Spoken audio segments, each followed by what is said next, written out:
Colours ಕನ್ನಡದ ಒಲವಿನ ನಿಲ್ದಾಣ ಸೀರಿಯಲ್ ಮೂಲಕ ಕನ್ನಡ ಕುರಿತಿರುವ ವೀಕ್ಷಕರನ್ನ ಎಂಟರ್ಟೈನ್ ಮಾಡಿದಂತಹ ನಿಮ್ಮೆಲ್ಲರ ಪ್ರೀತಿಯ ನಟ ಅಕ್ಷಯ್ ನಾಯಕ್ ಅವರು ಈಗ ಬ್ಯಾಕ್ ಟು ಬ್ಯಾಕ್ ಸೀರೀಸ್ಗಳ ಮೂಲಕ ಅದ್ರ ಜೊತೆಗೆ ಬ್ಯಾಕ್ ಟು ಬ್ಯಾಕ್ ಸಿನಿಮಾಗಳ ಮೂಲಕ ಸ್ಯಾಂಡಲ್ವುಡ್ ಸಿನಿ ಪ್ರೇಕ್ಷಕರನ್ನ ಎಂಟರ್ಟೈನ್ ಮಾಡೋದಕ್ಕೆ ಬರ್ತಾ ಇದ್ದಾರೆ.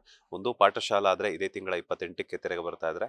ಫೆಬ್ರವರಿ 30th ಅನ್ನುವಂತಹ ವಿಭಿನ್ನವಾದಂತಹ ಒಂದು ಸಿನಿಮಾದಲ್ಲಿ ಪ್ರಮುಖ ಪಾತ್ರದಲ್ಲಿ ಕಾಣಿಸ್ಕೊಂಡಿದ್ದಾರೆ. ಸೊ ಈ ಸಿನಿಮಾಗಳ ಜರ್ನಿ ಬಗ್ಗೆ ಆಗಿರ್ಬೋದು, serial, micro series, busiest schedule ಇದ್ರು ಕೂಡ ಅವರ ಒಂದು ಲೈಫ್ ಸ್ಟೈಲ್ ಅಲ್ಲಿ ಏನೆಲ್ಲ ನಡೀತಾ ಇದೆ ಒಂದಷ್ಟು ವಿಚಾರಗಳ ಬಗ್ಗೆ ನಾನು ಮಾತನಾಡಿಸ್ತೀನಿ.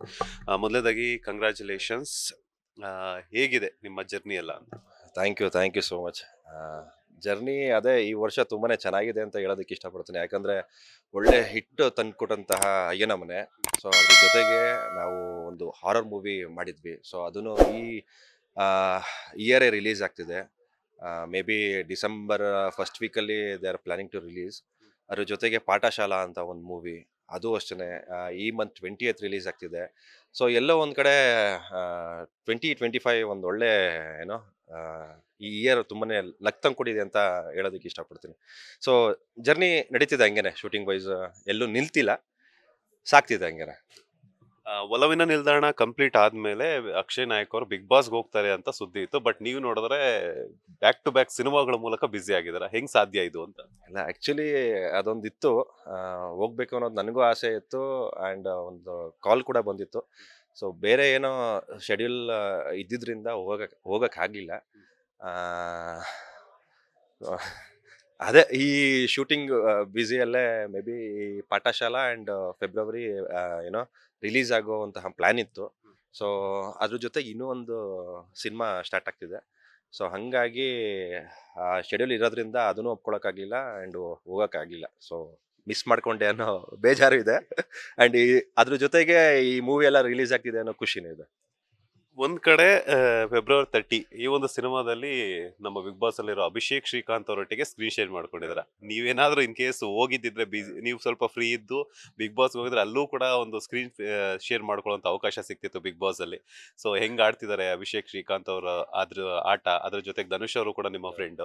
ಅಂಡ್ ಇನ್ನೊಂದೇನಂತಂದ್ರೆ ಅವರೊಟ್ಟಿಗೆ ಸ್ಕ್ರೀನ್ ಶೇರ್ ಮಾಡ್ಕೊಂಡಿದ್ದು ಫೆಬ್ರವರಿ 30th ಅಲ್ಲಿ ಹೆಂಗಿತ್ತು ಆ ಒಂದು ಎಕ್ಸ್ಪೀರಿಯನ್ಸ್ ಎಲ್ಲ ಅಂತ? ಅಲ್ಲ, ಆ್ಯಕ್ಚುಲಿ ಅಭಿ ನನಗೆ ಫ್ರೆಂಡ್ ಆಗಿದ್ದು ಈ ಮೂವಿ ಮುಖಾಂತರನೇ. ಸೊ ಅವ್ನು ಫಸ್ಟ್ ಡೇ ನೋಡಿದಾಗ ತುಂಬ ಅವನು ಏನೋ ಮಿಂಗಲ್ ಆಗಲ್ಲ, ತುಂಬ ಸೀರಿಯಸ್ ವ್ಯಕ್ತಿ, ಹಾಗೆ ಹೀಗೆ ಅಂತ ಏನೋ ಅಂದ್ಕೊಂಡಿದ್ದೆ. ಬಟ್ ಶೂಟಿಂಗ್ ಮಾಡ್ತಾ ಮಾಡ್ತಾ ಮಾಡ್ತಾ ಮಾಡ್ತಾ ತುಂಬಾ ಫ್ರೆಂಡ್ ಆದ್ವಿ.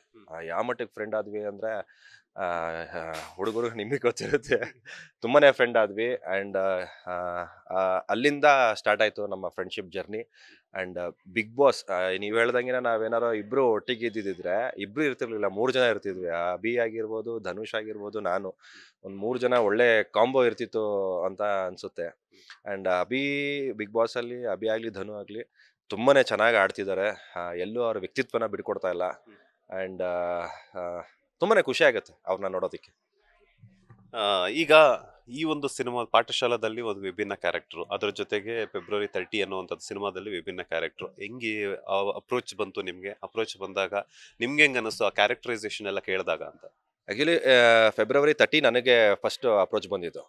ನಮಗೆ ಡೈರೆಕ್ಟರ್ ಕಾಲ್ ಮಾಡಿದಾಗ ಎಲ್ಲೋ ಮೇ ಬಿ ಫೇಕ್ ಇರುತ್ತೆ, ಯಾಕಂದರೆ ತುಂಬಾ ನೋಡಿದ್ದೀವಿ ಇಂಡಸ್ಟ್ರಿಯಲ್ಲಿ. ಕರೆಯೋದು, ಶೂಟಿಂಗ್ ಮಾಡೋದು, ಅರ್ಧಕ್ಕೆ ನಿಲ್ಲೋದು, ಪೇಮೆಂಟ್ ಕ್ಲಿಯರ್ ಆಗಲ್ಲ, ಇದೆಲ್ಲ ಇಶ್ಯೂಸು ನೋಡಿರ್ತಾರೆ ಆರ್ಟಿಸ್ಟ್ ಆದವರು. ಸೊ ನಾನು ಆ ನಿಟ್ಟಿನಲ್ಲೇ ನನ್ನ ಕಿರಣ್ ನಾಯ್ಕರು ಅಂತ ಒಬ್ಬ ಇದ್ದಾರೆ, ಅವ್ರ ಹತ್ರ ಕೇಳಿದ್ದೆ, ಅಣ್ಣ ಈ ಥರ ಕರೀತಿದ್ದಾರೆ, ಏನು ಮಾಡಲಿ ಅಂತ. ಇಲ್ಲ ಅಪ್ಪಿ, ನೀನು ಕಾಲ್ ಮಾಡು, ಮಾತಾಡು ಡೈರೆಕ್ಟಾಗಿ ಅಂತೆಲ್ಲ ಹೇಳಿದ್ರು. ಸೊ ನಾನು ಹೋಗಿ ಮೈಸೂರಲ್ಲಿ ರೀಡಿಂಗ್ ತೊಗೊಂಡಾಗ ನನಗೆ ಸ್ಟೋರಿ ಇಷ್ಟ ಆಗಿ, ಆ ಕ್ರ್ಯೂ ಇಷ್ಟ ಆಗಿ, ಟೆಕ್ನಿಷಿಯನ್ಸ್ ಇಷ್ಟ ಆಗಿ, ಆ್ಯಸ್ ನಾವು ಇಂಟರ್ವ್ಯೂಲಿ ಹೇಳ್ತಾ ಇದ್ವಿ, ಪ್ರೊಡ್ಯೂಸರ್ ಬಂದು ಏನೋ ತಮಿಳವರು, ಟೆಕ್ನಿಷಿಯನ್ಸ್ ಬಂದು ಮಲಯಾಳಮ್ಸ್ ಅವರು, ಆ್ಯಂಡ್ ಆರ್ಟಿಸ್ಟ್ ಎಲ್ಲ ಬಂದು ಕನ್ನಡದವರು. ಈ 3 ಕಾಂಬೋ ತುಂಬ ಚೆನ್ನಾಗಿ ಬಂದಿದೆ ಅಂತ. ಸೊ ಸಿನಿಮಾನು ತುಂಬಾ ಚೆನ್ನಾಗಿ ಬಂದಿದೆ. ಆ್ಯಂಡ್ ಅದಾದಮೇಲೆ ಪಾಠಶಾಲಾ ನನಗೆ ಸಿಕ್ಕಿದ್ದು. ಸೊ ಇದರಲ್ಲೇ ಒಂದು ಡಿಫ್ರೆಂಟ್ ಕ್ಯಾರೆಕ್ಟರ್ ಆದರೆ ಪಾಠಶಾಲಲ್ಲೇ ಒಂದು ಡಿಫ್ರೆಂಟ್ ಕ್ಯಾರೆಕ್ಟರು. ಒಂದು 80s ನಡೆಯುವಂತಹ ಒಂದು ಥೀಮು, ಆ ಹೇರ್ ಸ್ಟೈಲ್ ಆಗಿರ್ಬೋದು, ಆ ಒಂದು ಡ್ರೆಸ್ಸಿಂಗ್ ಸೆನ್ಸ್ ಆಗಿರ್ಬೋದು. ನಾನಂತೂ ಆ್ಯಸ್ ಅನ್ ಆರ್ಟಿಸ್ಟ್ ತುಂಬಾ ಇಷ್ಟಪಟ್ಟೆ ನನ್ನ ಪ್ರತಿಯೊಂದು ಕ್ಯಾರೆಕ್ಟರ್ನು. ಯಾಕಂದರೆ ಒಂದೇ ಕ್ಯಾರೆಕ್ಟರ್ ಮಾಡೋದಕ್ಕೆ ಎಲ್ಲೋ ಒಂದು ಕಡೆ ಆರ್ಟಿಸ್ಟಿಗೆ ಬೋರ್ ಆಗುತ್ತೆ. ಸೊ ಈ ಸಿನಿಮಾ ಅಂತ ಬಂದಾಗ ಪ್ರತಿಯೊಂದು ಏನೋ ಏನೋ ಸಿನಿಮಾದಲ್ಲೂ ಒಂದೊಂದು ವಿಭಿನ್ನವಾದ ಒಂಥರ ಕ್ಯಾರೆಕ್ಟರ್ನ ಅನುಭವಿಸ್ತೀವಲ್ಲ, ಅದೇ ಆರ್ಟಿಸ್ಟಿಗೆ ಹಬ್ಬ. ಸೊ ಆ ಹಬ್ಬನ ನಾನು ಆಚರಣೆ ಮಾಡಿದ್ದೀನಿ. ಸೊ ಅದು ನೀವು ನೋಡಿ ಹಾರೈಸಿ ಅಂತ ಕೇಳ್ಕೊತೀನಿ. ಮುಂದೆ ಯಾವ ತರದ ಪಾತ್ರಗಳಲ್ಲಿ ಮಾಡಬೇಕು ಅನ್ನೋ ಒಂದು ಆಸೆ ಇದೆ ಅಂತ? ಆ, ಈ ಥರದ್ದೇ ಮಾಡಬೇಕು ಆ ಥರದ್ದೇ ಮಾಡಬೇಕು ಅಂತ ಅನ್ನೋದೇನಿಲ್ಲ.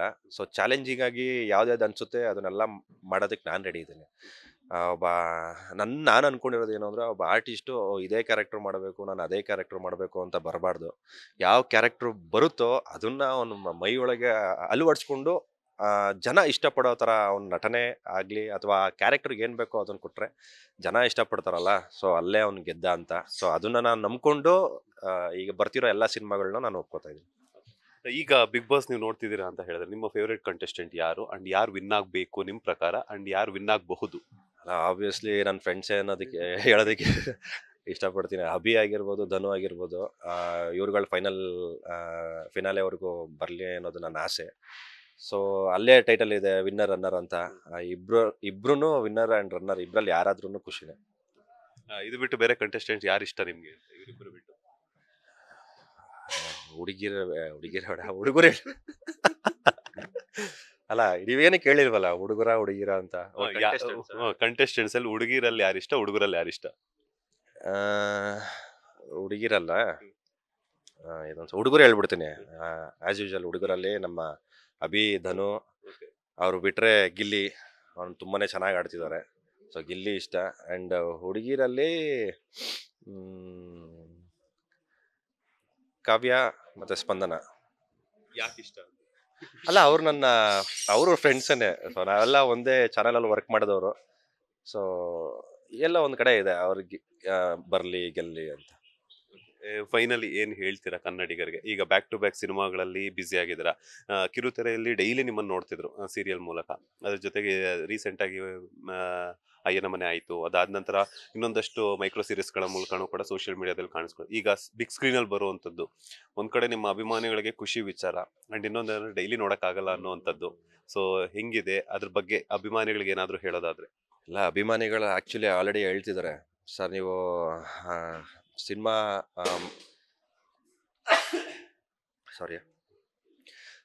ಸಿಗ್ದವರೆಲ್ಲ ಹೇಳ್ತಿದ್ದಾರೆ, ನಿಮ್ಮದು ಮೈಕ್ರೋ ಸೀರೀಸ್ ನೋಡಿದೆ, ನಿಮ್ಮ ಅಯ್ಯನ ಮನೆ ನೋಡಿದೆ ವೆಬ್ ಸೀರೀಸು, ಅದ್ರಲ್ಲಿ ಚೆನ್ನಾಗಿ ಮಾಡಿದ್ದೀರಾ, ಇದ್ರಲ್ಲಿ ಕ್ಯಾರೆಕ್ಟರ್ ಚೆನ್ನಾಗಿದೆ, ನೀವು ಯಾಕೆ ಸೀರಿಯಲ್ ಮಾಡ್ತಿಲ್ಲ ಅಂತ ಕೆಲವ್ರು ಕೇಳ್ತಾರೆ.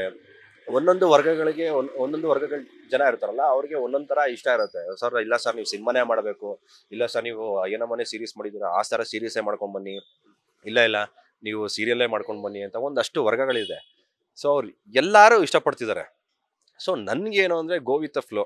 ಸಿನಿಮಾನೇ ಆಗಿರ್ಬೋದು, ಸೀರಿಯಲ್ಲೇ ಆಗಿರ್ಬೋದು, ಮತ್ತೊಂದು ಏನೇ ಸಿಕ್ಕಿದ್ರು ಕೆಲಸಕ್ಕೆ ಮರ್ಯಾದೆ ಕೊಡ್ಕೊಂಡು ಆ ಕೆಲಸನ ಮಾಡ್ಕೊಂಡು ಹೋಗುವಂತಹ ವ್ಯಕ್ತಿ ನಾನು. ಸೊ ಆಬ್ವಿಯಸ್ಲಿ ನಮ್ಮ ಆರ್ಟಿಸ್ಟ್ಗಳಲ್ಲೆಲ್ಲ ಹಂಗೇನೆ. ಬಟ್ ಚಾಯ್ಸ್ ಅನ್ನೋದು ನನಗೆ ಇಲ್ಲ.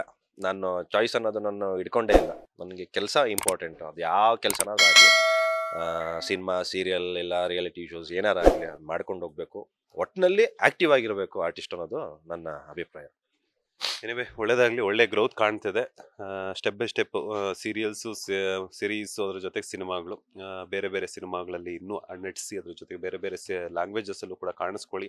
ನಿಮ್ಮ ಡ್ರೀಮ್ಸು ಏನೇನೆಲ್ಲ ಇದೆಯೋ ಅದೆಲ್ಲ ಫುಲ್ಫಿಲ್ ಆಗಲಿ. ಒಳ್ಳೇದಾಗಲಿ. All the best.